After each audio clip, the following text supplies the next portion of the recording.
We've had 20 out of 20 days of absolute blockbuster cricket, and here we are at the Oval with so much on the line. Can England complete a first Test series win over India since 2018, or will India claw their way back and draw level in the Anderson Tendulkar Trophy? Let's look ahead to the fifth and final test of this riveting contest with Steve Harmison. Harmy, thank you so much. Pleasure as always having your company. Let's go straight to the headline. No Ben Stokes for this all important fifth test match. That's a big blow for England and also a big loss for the theatre of this occasion. Yeah, it's the theatre, the occasion, I think, more than anything else. And what the series on the line, going to the Oval, to lose a player like Ben is massive for England. I think, Ollie Pope did a good job last summer when he was captain, but nothing to the extremes of what this series has been. India, the volatility of the series, and it's a huge, huge loss for Ben as well because Ben's overcome some big hurdles to get fit for this series, and he's looked absolutely brilliant. And it's not one of his injuries that's let him down. It's a new type of injury. I think it's probably a wear and tear injury of 5 Test matches in 7 weeks, and an injury which I think now these 5 Test match series is in such a short space of time. We are getting, I mean, the Test match public or Test match fans are getting cheated a little bit because there's going to be no Archer, no Stokes, and probably no Bumrah. That is right. Some absolute superstars are going to miss it. This comes after a series where, in just 4 Test matches, he'd already overdone and outshot his bowling workload of any Test series from his career. Are there going to be more concerns around Stokes' fitness from a longer term lens? There is also an Ashes around the corner. No, I don't think so. I think he's listened to his press conference. I watched the whole thing live. I think he's determined to be fit for the Ashes. I think he will be fit. I don't think there'll be any question marks on that. I think he probably could have played in this game as a batter, but I think the ramifications, if something, got a little bit more serious, then Christmas time or November, December could have been in jeopardy. So I don't think there's any long-term problem. I just think, like I've always said, fast bowling and trying to bowl, anything above 80 miles an hour, you will get injured. There's no question. So somebody who is so dynamic for the team and somebody who is, all format cricketer, as in the game, a batter, bowler, and an outfielder. Now he doesn't feel it slip.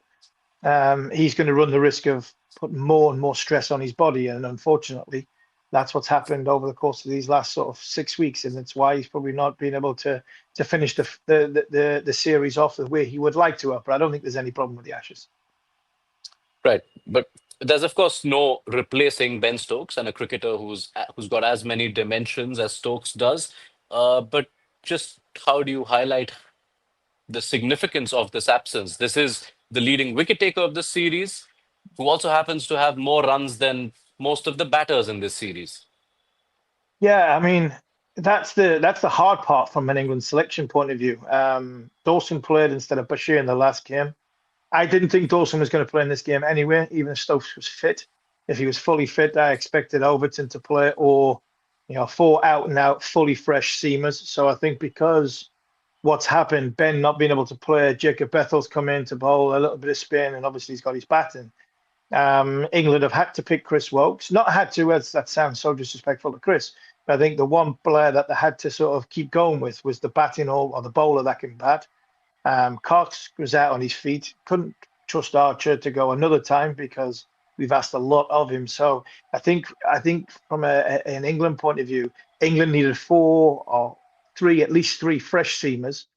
And obviously they've gone with Chris Woakes' extra batting and Jacob Bethel's bowling. So you can't replace Ben Stokes. And I think the dynamics of that has been a difficult one for the management team overnight to try and find out the replacements. But I still think it's an exciting team. Overton for the first time in a long time, coming into the side, who will bring at home venue. He'll bring something different. Somebody that bowls a heavy ball at 88 mile an hour. A bit of bounce, a bit of carry. And I know there's been a lot of to and fro about the surfaces and who's been allowed on the surface over the course of the last 24 hours, 48 hours. But I tell you what, I think it looks as though the live green grass on it, England have picked bowlers that will be able to hit this surface with some freshness and some pace, and hopefully challenge India in a different way that they've been challenged over the course of the last four Test matches. Right. Just in those last 45 seconds, you've given so many different facets that we need to look ahead to. Lots of new personnel. Some on this side of the fence also arguing England have added a new player to the squad called Lee Fortis, who is joining in the revelry and the fire of this series. But I will focus more on the bowling personnel and the people involved. It's an entire shuffle almost. Chris Woakes, the sole survivor from the bowling pack. When you look at those pacers, Woakes, who has looked weary, who's been a subject of conversation throughout this series, now accompanied by a trio of fast bowlers who have 18 tests between them. How do you look at the England attack on the whole? It should be exciting. It should be exciting from a pace point of view. Archer will bowl. I mean, sorry, Atkinson will bowl at mid 80s to late 80s. So will Overton. Tongue will be the sort of quicker of the three that are from the big, tall, fast bowlers. Um, I mean, there's no replacing Archer. It's the same as Stokes. It's the same as what Wood would be. They're extreme pace, but I think England have picked three big tall bowlers to hit the pitch, and the oval predominantly gets bounce, and it's historical bouncy. It's not as good a bounce as what it did maybe 10, 15, 20 years ago, but there will be a lot of bounce in this surface. So that's why England have gone with Overton. He can bat as well. I think he's got a career best of 90 something in that 96 in that only Test Hmm. match he played. So England will have two bowlers in Atkinson and in Overton who are playing on a home ground. And Tong is, I think, is second or third leading wicket taker for England, after I'm up in the tail up at Headingley. So these are the bowlers England have got. That's all they have. They haven't really got anybody else, and that's why they've had to stick with Chris Woakes, because even though he hasn't had the numbers he would want, he gives them that experience. He gives them that all-round quality of bat ball, and then obviously level, calm head on the field and in the dressing room, because they've also had to pick Jacob Bethel as well to bat at number six. Hmm. The clash of cultures came up at the end of that last test. You also see that in just the changes. I mean, England seem to bring out bowlers, all of whom can contribute with the bat. In India, we tend to think if India had those kind of bowlers, their team balance would have been Mm. very different. But that's a conversation perhaps we can revisit at the end of this game. The move to bring Jacob Bethel, not a specialist spinner, of course, as with no Liam Dawson now in this test match. Uh, does that give us any insight into the kind of conditions? And if you can give us a better look at what we should come to expect from the Oval over these 5 days? Well, condition wise, I think the weather forecast is set fine in London. I think the ball will bounce more than it's bounced in any of the four test matches. So there will be a little bit more tennis ball bounce. That'd be like slow bounce rather than sort of Australian quick wickets and the sort of the ball flying through. By the looks of it, there's a lot of green grass, live green grass on there, and I'm sure the conversation with the groundsman, who's been very famous over the course of the last couple of days, has been has been told not to take the grass off. I mean, leave the grass on, play on a wicket which has got a huge amount of live green grass on it, and let's play our three fast bowlers, a bit of Chris Woakes, and if we need a little bit of spin towards the end of the game, we've got a Jacob Bethel who can bowl part time like Joe Root can. On the other hand, I think, I mean, by all accounts, India are desperate to play, and Indian public are desperate to see Kuldeep Yadav. So if Kuldeep plays, somebody's going to get it right and somebody's going to get it wrong, because India will play three spinners and England won't play any. So I would imagine England, from a fast bowler's point of view, the conditions in at the Oval is normally it's a little bit quicker, it's a little bit more bounce, and the outfield's a lot faster. So we expect the game to go a little bit faster, as in the scoring rate over the course of this test match compared to the middle three test matches of the summer, a little bit closer to where we had sort of scoring rates and outfield quickness at Headingley. All right. So, given all of that, and given whatever you've seen, and now you've had a close look over 4 tests at a lot of Indian bowlers, because India have been changing their pack every now and then. What to you would be India's best bowling combination for the Oval? I mean, I can't believe he didn't play in the last game, Prashad Krishna. So he would be a one. That would be definitely in. I think from India's point of view, like England, the man that will play all five will be the man who seems to have so much energy, it's ridiculous, in Mohammad Siraj. So there's two there. So the Duracell Bunny will continue playing and he will continue going. And then, I mean, Arshdeep Singh, where's Akashdeep? They would be the four I would say I would probably go in with. And you're probably looking at Akashdeep batting at number eight, which, Mm. if you look at Chris Wokes, Jamie Overton, Gus Atkinson, they're all a potential number eight for England. Akashdeep's probably a number nine, number 10 for India. So that's where the game could come down to small and fine margins. Your two spin bowlers have to play it regardless because they're Yeah. just both getting hundreds with the bat. So I think India have to identify what's the best for that surface.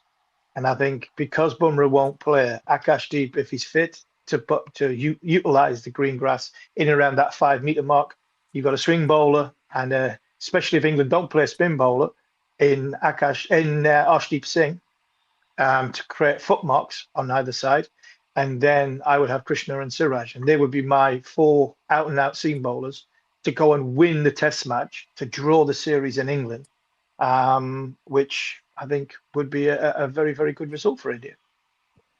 How unfortunate that the conditions and the grass that's been left on the pitch ensure that the one place, the 111 that Kuldeep Yadav was regularly making, which was Steve Harmison's 11, he's not been able to make that either for this Oh, final game. unbelievable.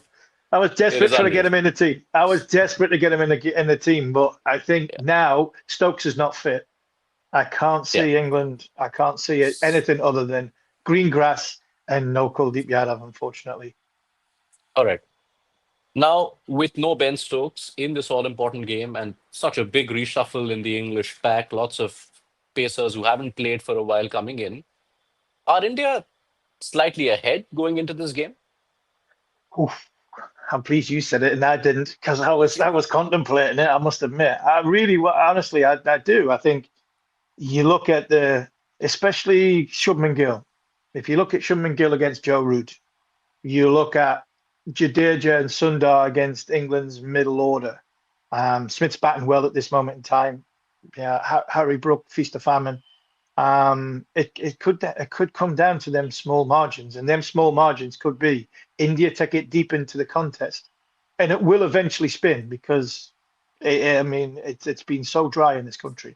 So the small margins could be that if this game goes to day five and deep into day five, like the other four Test matches have, if India are on the field and bowling, then their spin bowlers could be the difference between winning and losing the game. England will hope that the game will finish in 4 days, 3.5, 4 days, and our seam bowlers can be the difference in winning and losing the game. And I think that's how close this series comes to. Because I think batting wise, I think both teams are very, very similar. But as a who's ahead at this moment in time, I think the momentum's with India, but I just back England because of that home advantage, just slightly. I think it's 60-40 in this test match. Hmm. Among the things India will hope for, there's also the factor of perhaps Shubman Gill winning his first toss of his captaincy career. That's not happened so far this series. Final thoughts, Army. We've had 20 days. It's been absorbing. It's also been tough. In this final game, is the challenge of mental and physical resilience almost greater than the skill of cricket involved? Test cricket. That is test cricket. The test match challenge is can you, over the course of 5 days and a series, make enough impact to make a difference and have enough momentum go your way and little head-to-heads go your way. And I think the head-to-heads don't really come into effect in this one because I think the amount of changes from a bowler's point of view. But if Shubman Gill gets in, I think tired bodies quickly, shoulders in England will slump.